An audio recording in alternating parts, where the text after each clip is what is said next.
Om Sang Saraswati Namaha. Namaste. Namaste.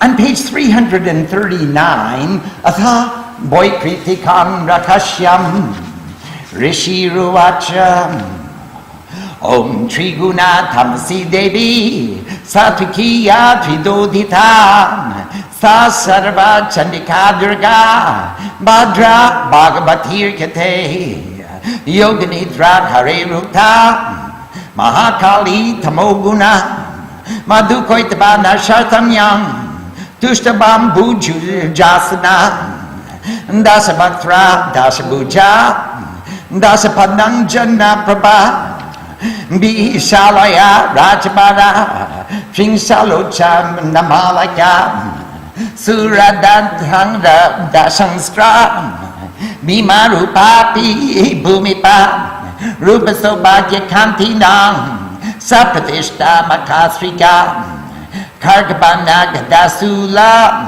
Chakrashanga Prasundi Brit Parigang Karmakang Shirsham Nisjoti Drudiram Tado Esa Saboishta Bimaya Mahakali Duratyaya Aradita Vishikriyat Puja Kartus Characharam Sarvadeva Shariripyo Yapir Babhuta Bita Prabha Trigunasa Mahalakshmi Sakshamaki Samardini Shweta Mana Nila Puja Susvesta Tana Mandala Ratamadya Raktabhavda Nilajan Guru Rupadam Suchitra Jagannathitra Mayambara Vibhushana Chitra Nulepanakanti Rupa Sobhagyathalini Ashtadasha Bhuja Puja Sa Sakasra Bhuja Sati Ayudan Yatra Bhakshyante Dakshinagda Karakramad Akshamala Chakamalam Panosi Kulisham Gada Chakram Trisulam Parasu Shako Janta Chapasaka Satir Dandas Charma Chapam Panapapram Kamandalu Alankrita Pujabe Bir Ayudai Kamalasanam Sarvadeva Mahimi Sham Mahalakshmi Mimang Ripam Puja Gate Sarvalokanam Sadevana Prabhur Pabet Gauri Dehat Samubhuta Yasatui Ganasraya Sakshat Saraswati Prokta Shumbasur Rabini Barhini Tadao Chashta Bhujabana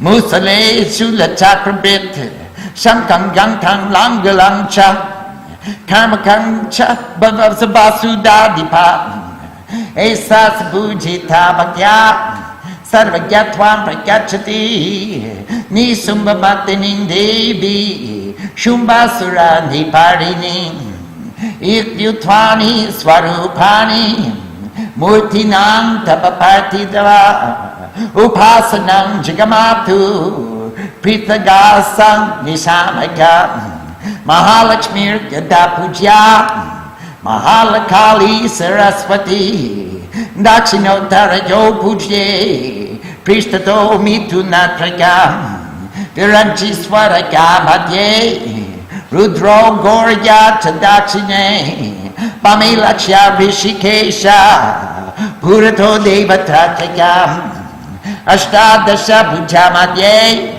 Pame Chasya Dasharana Dakshini Ashtabhuja Lakshmir Mahatiti Samachake Ashtadasha Bhuja Chaisha Yada Puja Naradipa Dashanana Chashta Bhuja Dakshina Paragostada Kalamrityu Chasampujao Sarvarishta Prasantake Yada Chashta Bhuja Puja Shumbasura Parhini Navashya Shaptaya Hapujas Tada Rudra Vinayako Namo Devya Giti Strotriyir Mahalakshmi Samarchaged Avatara Trayarchayam Strotra mantrasta yastradaya Ashtadasha bhujachesha Pujyamati samardini Mahalakshmir Mahakali Seva prokta Saraswati Ishwari punya papamang Sarvaloka Maheshwarim Mahishanta Kariyena Pujita Sajagat Prabhu Pujayet Jagadandatri Chandikam Bhaktavatsalam Agya Vibir Alamkarahir Ganda Pushpayita Dakshati Dupayis Dipayis Channivedayir Nana Bhaksha Samambite Rudirati Napalina Mansena Sura Kanripa Bali Mansadi Pujayam Vipra Bharja Makirita Te Sankila Sura Mansir Nokta Puja Ripa Pachit Panaman Achmaniyena Chandanena Sugandhina Sakapurischa Tambulayir Bhakti Bhava Samavite Bama Bagre Grato Devyas Tina Shirsha Makasuram Puja Kain Makisanyena Praptam Sakyujamishaya Nachine Purata Singham Samagram Dharmamishwaram Vahanam Pujake Divyam Dritam Yena Characharam Kuryachastavanam Dimans Tasya Ekakramanasa Tataha Kritanjalir Bhutva Stuvita Chariti Rimi Ekanapa Madhyam Nimena Nekene Tarakorika Charita Dantu Najapet Japancha Tridam Nabapyaya Pradad Akshinam Namaskriya Karam Kripa Murning Kritanjali Kshama-pake Jagadatring Muhur Muhur Tanrita Pratishlokam Tajuhuyat Payasam Til Sarpisham Juhuyat Strotra Mantrirpa Chandikaya Shubhangabi Puyo Namapadir Deving Pujayetsu Samakita Prakata Pranjali Pradwa Pranamya Piropya Chatmani Suchiram Bharayedisham Chandikam Tamayo Babed Evanya Pujaye Bhaktya Pratyaham Parameshwarim Bhuktva Bhogan Yatakamam Devi Sayujam Bhapniyad Yomna Puja Kate Nityam Chandikam Bhaktavatsalam Basmi Krityasya Punyani Nirdahet Parameshwarim Tasmat Pujaya Bhupala Sarvaloka Maheshwarim Yatokte Nabidanina Chandikam Sukyamapyasi Om.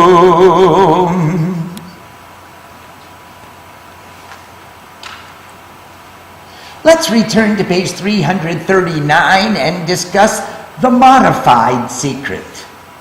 And the Rishi said, the goddess who is composed of the three qualities, who is predominant in light, yet differentiated as darkness, etc., is spoken of as the energy that slays with arrows, the energy that tears apart thought, the reliever of difficulties, the excellent one, the possessor of wealth. So she is Triguna Parameshwari. She is the supreme goddess who has all three qualities within her. And that is Mahalakshmi, who is Sattva Guna. She is pure light, pure being. She who is of the quality of darkness, who held the consciousness that pervades all in the mystic sleep of divine union. This is in chapter 1, Yoga Nidra, who was praised by the creative capacity Brahma for the purpose of slaying too much and too little. She is called the great remover of darkness. That's Mahakali. Now, we're in the front row on the left side. She has 10 faces, 10 arms, and 10 feet. Her immense body is dark and shining brilliantly like collyrium. Her 30 eyes are all large and of equal proportion. She's got 3 eyes on each face. She's got 10 faces, so that's 30 eyes. She has 10 faces because she represents the Dasa Mahavidya, the 10 great branches of knowledge. And she sees in the 10 directions, and she harmonizes all the 10s. They're the 10 protectors of the 10 directions, and there are the 10 Shaktis of the 10 protectors. There are in addition to the 10 directions, all the 10s, she sees them. And she's got 10 arms with 5 organs of action and 5 organs of knowledge, and she's got 10 feet because she dances like crazy.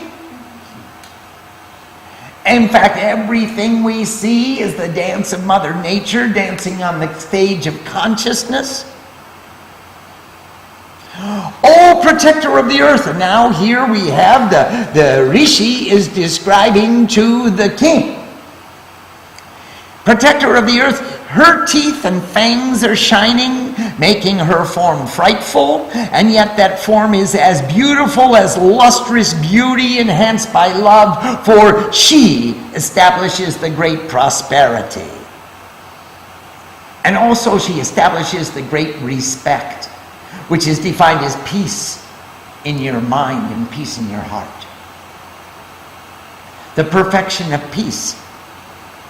And so we love her so much that she's even more beautiful to us.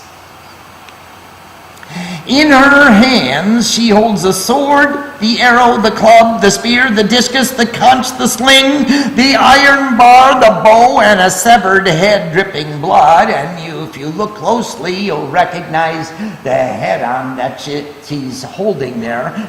She's been holding him a long time. I pray that she doesn't let go. This is the energy of the consciousness that pervades all, the measurement of all-pervading consciousness, the incomparably great remover of darkness. Pleased by worship and meditation, she awards to the aspirant domination over all that moves and moves not.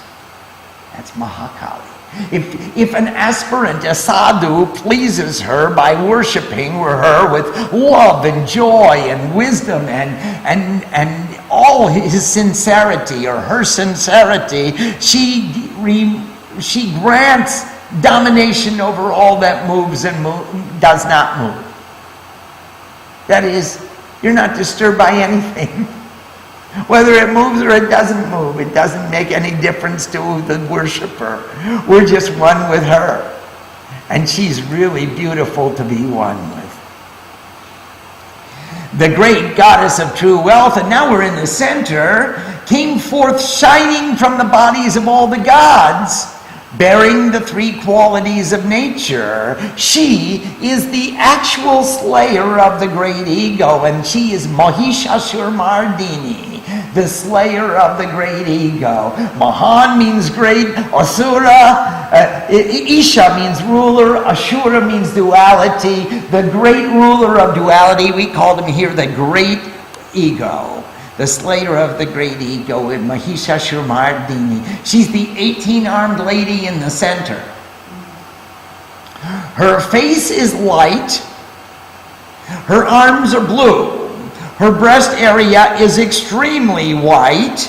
And the middle part of her body is red. The feet are red, and her shanks and thighs are blue. It was really a blast to color her. She was really fun to color.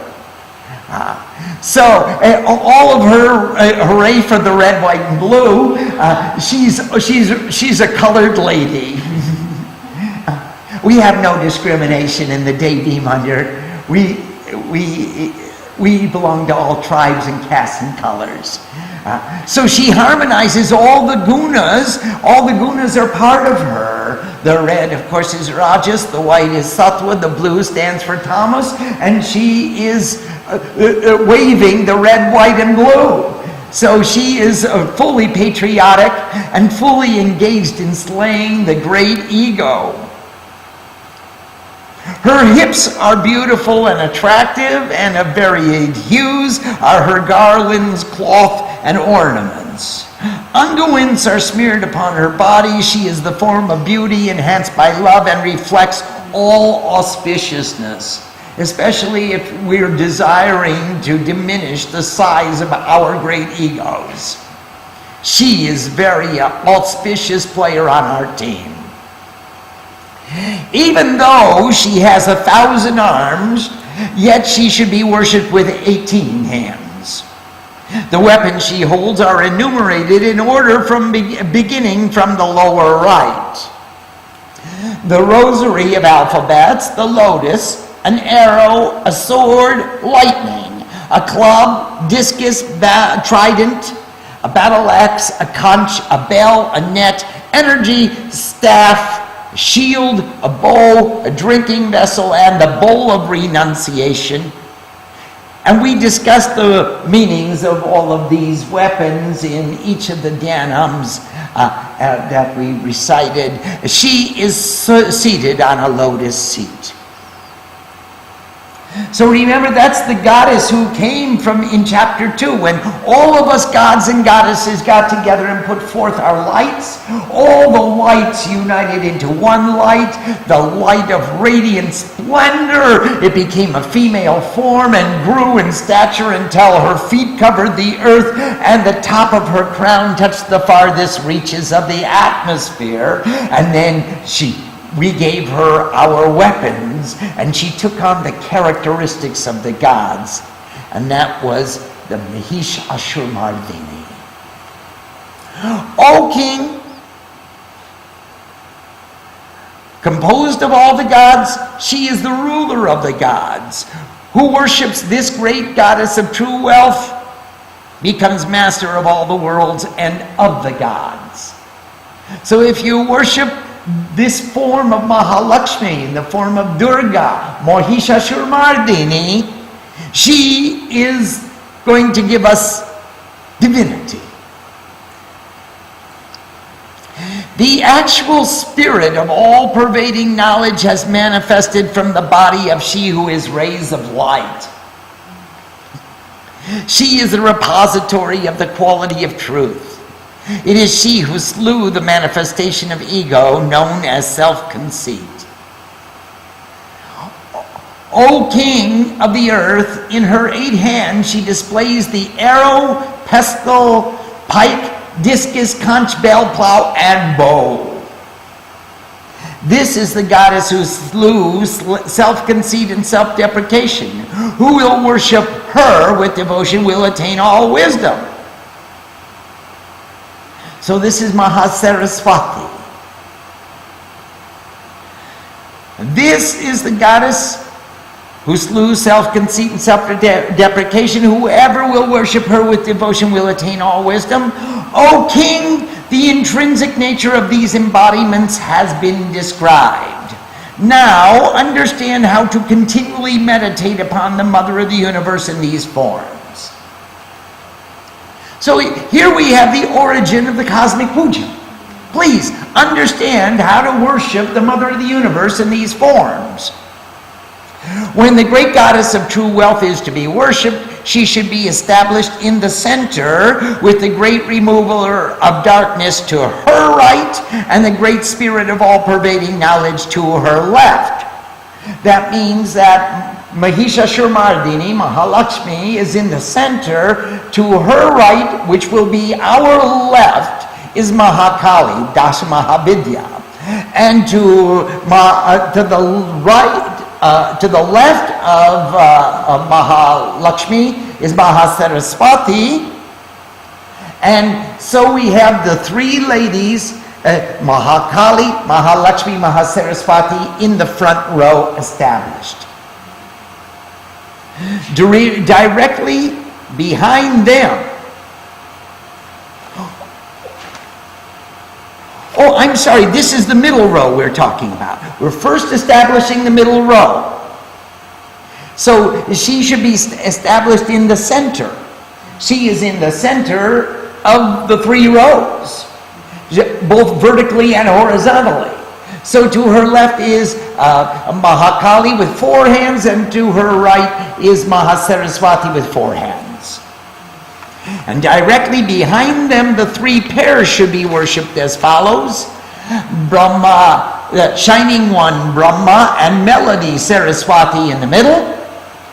So behind Mahalakshmi is Brahma and Saraswati, the reliever of suffering, Shiva or Rudra, and she who is rays of light, Gauri or Durga, on her right. So that will be to the stage right. That would be to our left. Behind Mahakali is Shiva and Durga. And on her left, prosperity and the ruler of the senses. That's Lakshmi and Vishnu. Behind Saraswati. In front, the goddesses should be worshipped. In the center, the 18-handed one. On her right, the one with 10 faces. And on her left, the 8-handed one.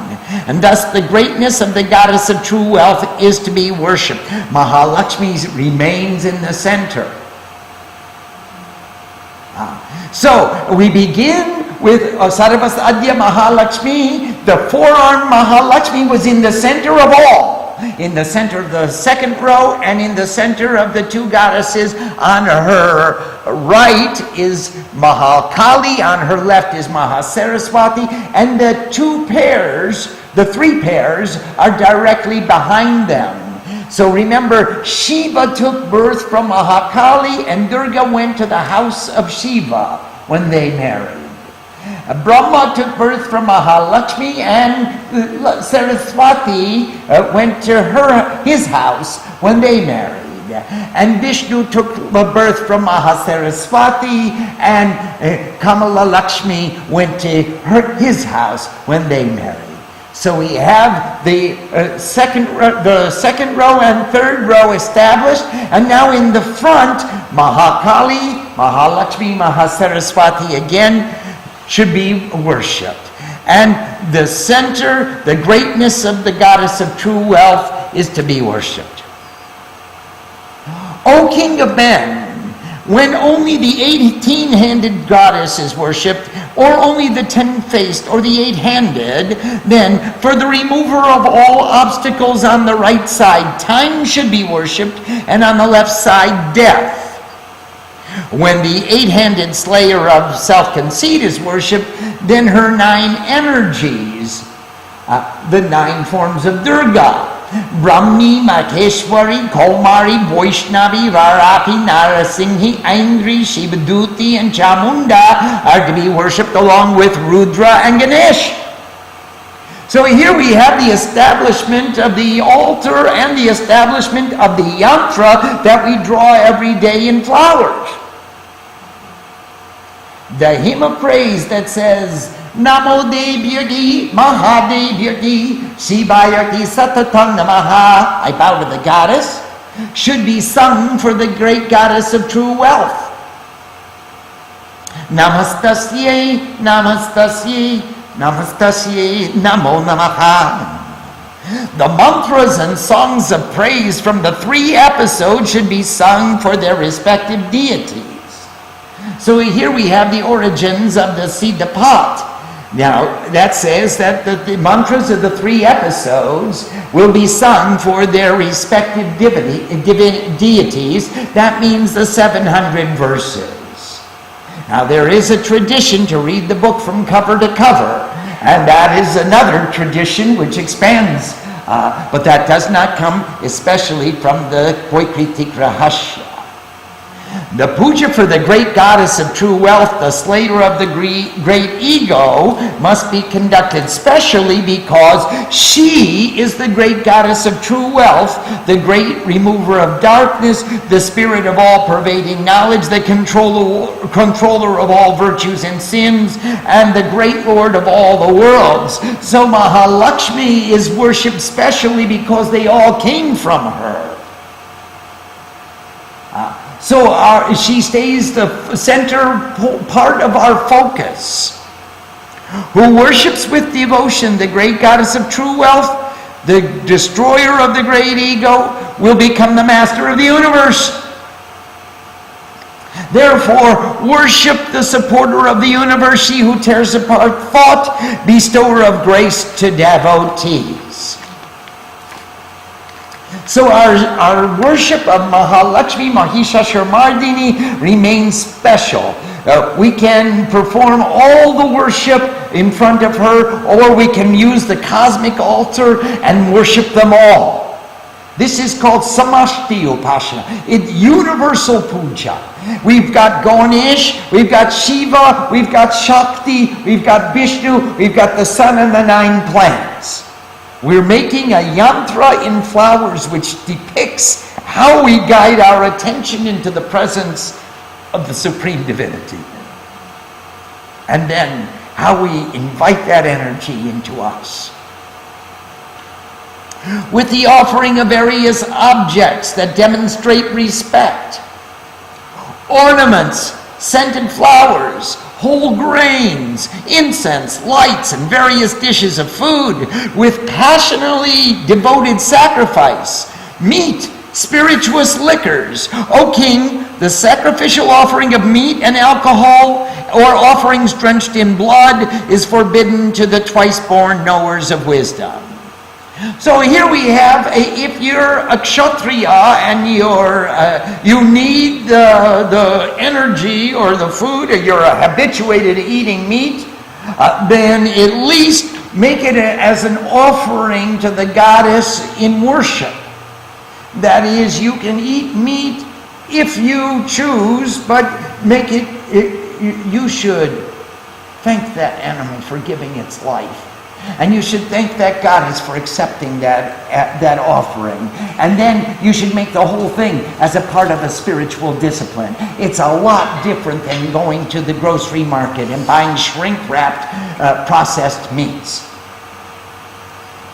If you're going to drink, make it as an offering to the goddess. However, if self-realization is your aspiration, then it says here, the sacrificial offering of meat and alcohol or offerings drenched in blood is forbidden to the twice-born knowers of wisdom. If you really want to be a wise person, then, and that says, Bali mansadi pujayang bipravarja. Varja means prohibited. Varjit. Mayerita. It's prohibited. So if you're in the habit of eating meat, if you're born of the kshatriya class, you're a king or a soldier, and you eat meat, then go ahead, eat meat, but do it in the temple. Do it in front of God. Don't try to hide from her. They will worship with bowing down devotedly, offering water for rinsing the hands and mouth, fragrant sandal paste, betel leaves with camphor, and mouth-refreshing mints and nuts. Hey, this is just what we do in every puja. Imagine that. This is a perfect description of how our puja proceeds. With greatly devoted attitude, one should offer all these to the goddess. In front of the goddess on the left side, one should offer worship to the severed head of the great ego. Ta-da! Even I get worship. And who contain complete with union with the goddess. Remember, Mahishasura Mahabir Savarishta Vinasana Devagriha Achita Bhatyam Pujang Rikha Prasidame Mahisha Twam Mahabir Gya Divyadi Sarvatarita Divyastra Tarita Bhupa Gata Haswargang Namostate. Go to heaven. Hey, Mr. Ego, I'm offering your severed head to the goddess. You go to heaven. Do not pass go. Do not collect $200. Don't do anything else. Just go to heaven and stay there. And similarly, in the right, at the front right, the lion should be worshipped, the Lord of Dharma, the way of truth to wisdom, the highest ideal of perfection. Singatwang sarvajantunam adipo siva havala parvati bhagnang singam singasanam namostute. the vehicle of the goddess, the maintainer of all that moves and moves not. That is Dharma in the form of a lion. The maintainer of all that moves and moves not. Everything is aspiring to manifest its highest ideal of perfection. And that's symbolized by the lion. Wise beings will sing songs of praise to the goddess with one pointed attention. Then with folded hands one should recite the 3 episodes of the Chandi. If it is possible to recite only one episode, I don't know why, but if it is, then recite only the middle one. Or one should not recite only the first or the last of the episodes. But if you're practicing, if you're trying to learn how to recite, then it's certainly okay. There's no prohibition. But this prohibition says, hey, don't recite one chapter and say, I just sang the whole Chandi Path. I just completed my recitation on behalf of the goddess. Also, one should not recite only half an episode. That recitation does not bring fruit. But again, if you're trying to learn, then you can recite as much as you can recite. And if you have to stop, you have to stop. That's the sankalpa. This is talking about people who are reciting this Chandi Path as a vehicle, as a means to attain a certain aspiration as defined by their sankalpa. After completing the recitation, the aspirant should circumambulate the image and bow down and fold his hands on top of his head and again pray for forgiveness for any mistakes committed. Aparada sahasrani kriyantikam yishanyaya datho yamiti mamatva shamashwa parameshwari. Please forgive me. I know I blew it. I know I blew it somewhere. So please, tat sarvam shamyatang devi, all of that, please forgive me. For every one of the 700 verses, milk, sesame, and ghee should be mixed together and offered as oblations to the sacrificial fire. That's the Chandi home. And in addition to the milk and sesame and ghee, we add dhan, which is whole rice, and jal, which is whole barley. And whole rice and whole barley are mixed with the sesame, with milk and ghee, and we also give some honey and sugar, just to sweeten the pie a little bit. Hey, Mom, we really want you to enjoy this. We're looking forward to that. So this is giving us the entire recipe for the whole Chandi Homa, right there. And for every one of the 700 verses, and please do not make Homa for the Kavach, or the Orgala, or the Kilaksta. You can do the other verses, but not the Kavach, Orgal, and Kila. Whatever mantras or songs of praise that are offered to she who tears apart thought should be accompanied by pure oblations to the sacrificial fire. After performing the fire ceremony, again worship should be performed in the name of the goddess with a concentrated mind. Then, controlling the mind and the senses with hands folded, he should bow to the goddess, and seating the ruler of all, she who tears apart thought in his heart, he should meditate upon her presence. Thus meditating, he will become full of her. And that's the object, just to become full of her. Whoever will always worship the Supreme Sovereign in this way with full devotion will enjoy all the pleasures he contemplates and ultimately attain to complete union with the goddess. Whoever does not worship the gracious she who tears apart thought regularly, the Supreme Sovereign burns to ashes all the merits that have been accrued. Therefore, O king, worship the great Lord of all the worlds according to the system of the scriptures. From this you will attain the highest happiness. Om. Let's see if there are any questions. Swamiji, in verse 22 there's a reference to the worship of time and the worship of death. Is this referring to the Yantra Puja, where we worship Yama and Mahakal? Yes, it is. We have them both included in the puja when we worship the yantra. We have time and death. Both are present. Mahakal, the great time, and Mrityu. This is true. Swamiji, in verse 35, Yes. there is a suggestion that after we do the homa, we should do the puja. So is the sequence first doing the homa, then the puja, and No. then meditation? No. The sequence is first do the puja, then do the homa, then do the puja again, and then do the meditation. Swamiji, is it cosmic puja each time? No. It may be the cosmic puja if you have that much time.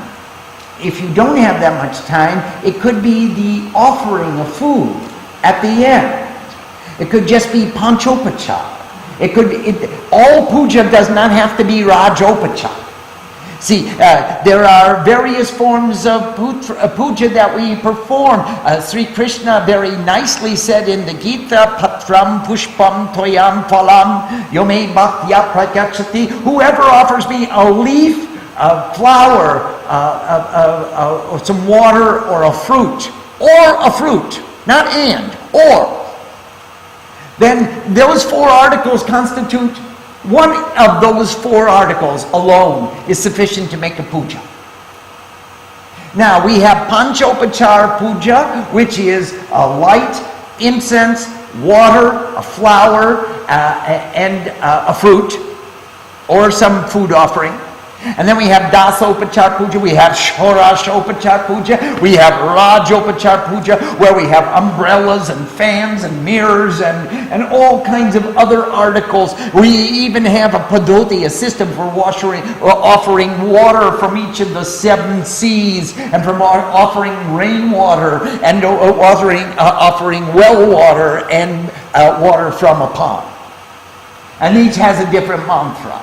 So you can make your puja as simple as you choose or as sophisticated as you choose, depending on the amount of time, mind, asan that you had there. If you want to perform the entire samasti upasana, the entire cosmic puja a second time, you are welcome to.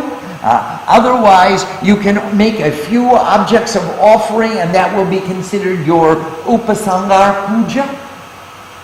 And that is sufficient. And then comes the meditation. Or you can break your asan between the cosmic puja and the homa. You can break your asan between the homa and the upasangar puja. And then you can break your asan between the upasangar puja and the meditation.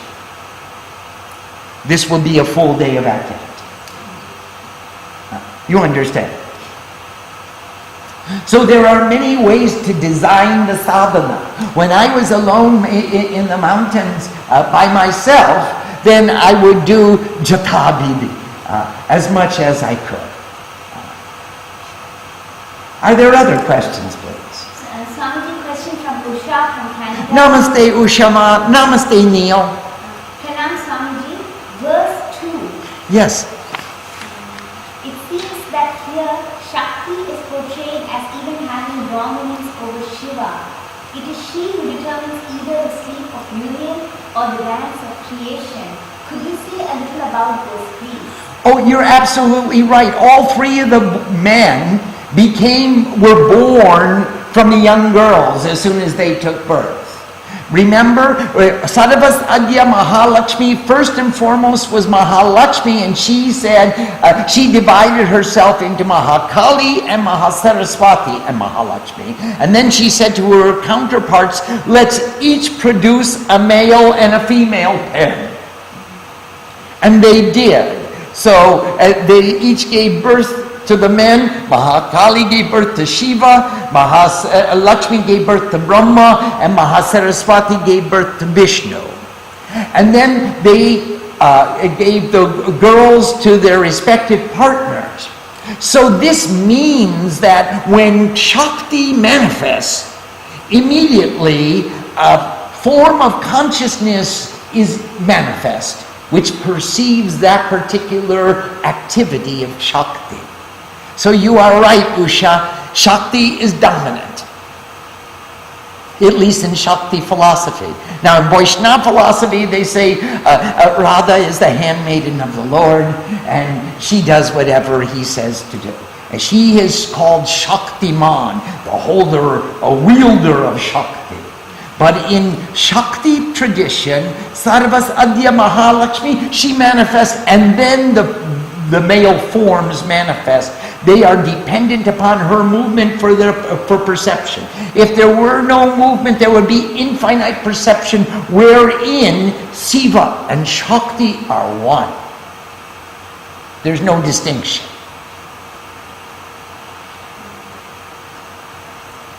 Swamiji, in the first verse, it says Triguna Kamasi Devi, and then you said that Mahalakshmi is Satviki also. So No, she is the goddess who has the three qualities within her. And she differentiated the various qualities such as darkness and light and being and becoming and rest. She distinguished them. When she said, okay, I make of my own accord, of my own volition, from my own being, I am making Mahakali manifest, and I'm making Mahasaraswati manifest, and from the one became three. And this is this middle row. This is the middle row. Swamiji, question from Nanda from San Jose. Namaste Nandama. Each time a god or goddess is described, I fall in love with them and want to do puja to them. Other than the cosmic puja which worships all, where does one begin? Do we choose one goddess or god and stay with that one for a while? Do we do puja to someone different every day? How do we get the most benefit? Thank you. Do the whole cosmic puja every day. If you fall in love with them all, worship them all. And don't be a miser with your time. Just get up a little earlier. Some question from Devi from Atlanta. Namaste Devi Ma. When the altar is set up for cosmic puja, where may we place Chandi, Hanuman, Ganesh, and to what sides do we hang Ramakrishna and Sharada Devi? Well, Ramakrishna and Sharada Devi in our altars stand on either side of Chandi, of Mahishasura-mardini. So you can you can design your altar as according to your preferences. This is the general layout of the altar. Now see where you have room in your altar. We didn't have enough room in our altar, so we made the whole temple one continuous altar, wall to wall. And there's an altar on every wall of our temple. So, and we're still not finished yet. We're making more altars outside. So you design it. This is the basic layout. Now use your creativity. Use your own initiative and ingenuity and your creative impetus to design the altar that reflects your love affair with God. You look at Srima's altar. She has Jesus there, Ramakrishna, Shiva, Nandi the cow. She has Mahakali, Mahalakshmi, Mahasaraswati, and then a Shiva lingam. And down below she has so many different forms of divinity. It's the expression of her love for God. There is no one who will tell you how you should express your love for God. You worship them in art. You worship them with your artistic nature, your artistic ability. You make them look beautiful. As beautiful as God looks, so beautiful does God's devotees look. there are a few exceptions. Swamiji, Nanda's asking if you would advise each of us to have a cosmic altar in our homes. Not necessarily, Nanda. It would be enough to take the photograph of the cosmic altar and use that as a background. And then you could worship each of the deities with that. I will not, at this point in time, advise you all to make such an altar. It is a tremendous maintenance factor. Once you invite them into your home, you got to take care of them every day. We've got a contract with them. We'll worship you every day, and the day I can't worship you, I'm going to put you back in the river. So until you're ready or able to make that commitment, you should stick with a smaller altar or a picture of the cosmic altar, and then we'll have a class on how to make deities. And I'll show you how to make them. Mom and I made all of these deities, and they came out of the mud from the bank of the creek, and it's really an amazing process. So we'll have that as a class one time.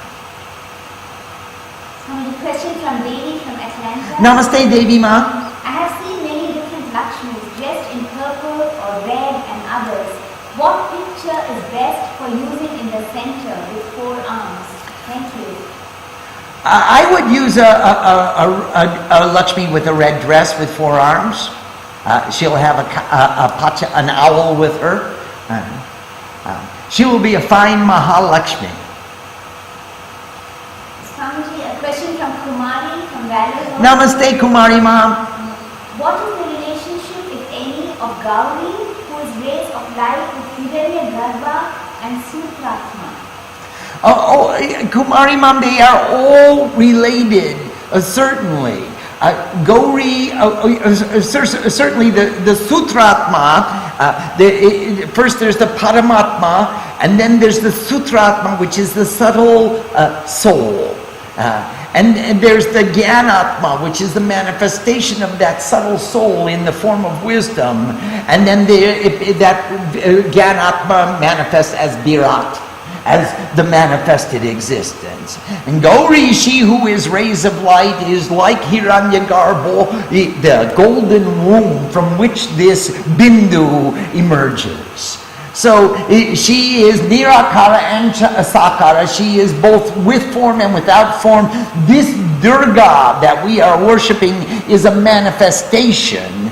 This Durga is Dashabhuja Durga. She's the Durga that came from the 12th chapter of the Chandi, which is called the false Shruti.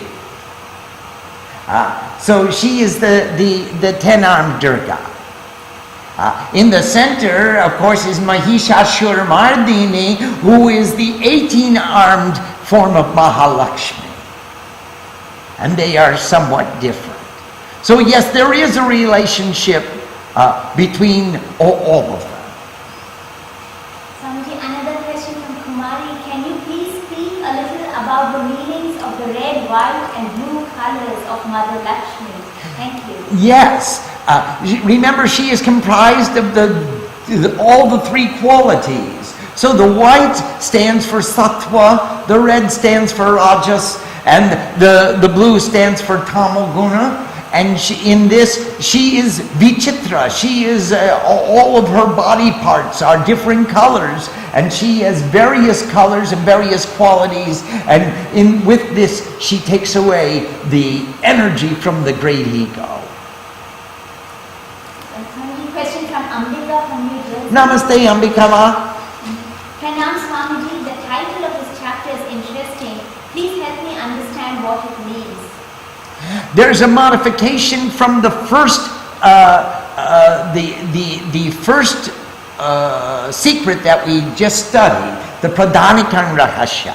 The Pradhanika Rahasya described the origin of Mahakali, Mahalakshmi, Mahasaraswati in the second row, in the middle row, and Shiva and Durga, Brahma and Saraswati, Vishnu and Lakshmi in the top row. So here we have the first 2 rows of creation. Now we are modifying that secret to bring us the 3rd row. And this third row is the 10-faced or 10-armed Mahakali, the 18-armed Mahalakshmi, and the 8-armed Mahasaraswati. So that is how the secret has been modified. A question from Devi.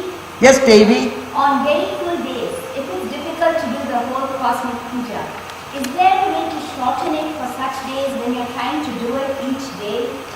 Do as much as you can. There are many ways to shorten. For example, if you are habituated after the establishment of the yantra to do 10 malas of japa, which is generally what I do. If it's very rushed that day, I'll do 1 mala. For example, instead of reading the entire dhyanam and nyasa for each of the deities after the offerings have been made, we worship each of the deities, you can just use their Gayatri mantra and offer them a flower and shorten it in that way. You'll find many various shortcuts by which you can reduce the time of the puja. The whole puja probably should take, if you're good at it, probably 2 hours and 45 minutes. That's with complete japa of each of the deities. A question from Nanda. Are there puja vidhis for each of the deities in the cosmic altar? And is there an order in which they need to be worshipped? That is, the deities from the gross body level to the subtle to the causal levels. Nanda, we've given it in the Cosmic Puja book, so each of the deities has his or her own vidhi for worship. And it usually begins with the offering of a Gayatri, a Dhyanam, Nyasa, Japa, Stotram, and Pranam. This is the order of worship for any deity. You begin with the deity's specific Gayatri mantra, and then you recite a dhyanam specific to the deity, which recites their qualities and characteristics and describes their form. Then you do nyasa. You can do karanyas and anganyas with the bij mantra of that deity, and then you do jap,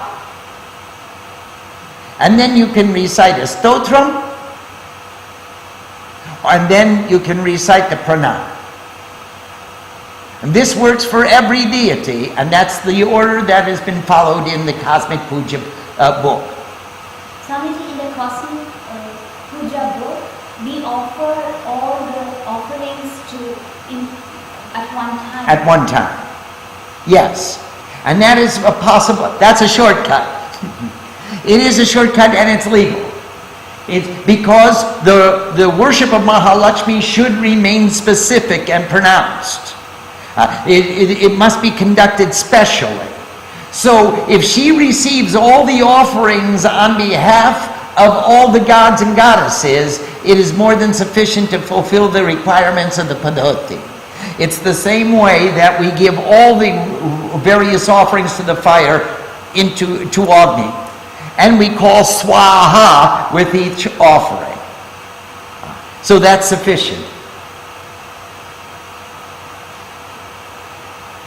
Swamiji, Nanda asks, can you please help me understand how Mahalakshmi in the center is Sarva Sadhya Mahalakshmi, representing the subtle level and not the causal level? Is she not the first cause? Yes, she is the first cause, but what we're talking about in the top row is the cause of creation. The efficient cause is Brahma, and the material cause is Saraswati. The cause of protection or protecting this creation is the efficient cause is Vishnu, and the material cause is Lakshmi. And the cause of dissolution or transformation of this creation, the efficient cause is Shiva, and the material cause is Durga or Gauri. So Mahalakshmi is first and foremost is the energy which manifests in the Bindu. And she becomes the 3 gunas. And that gives birth to this impetus to create, protect, and transform all that is. That's why she's in the center, and that's why her worship must be conducted specially, because she is the great goddess of true wealth, the great remover of darkness, and the spirit of all-pervading knowledge. She is the great Lord of all the worlds. Om Sam Saraswati Namaha. Namaste.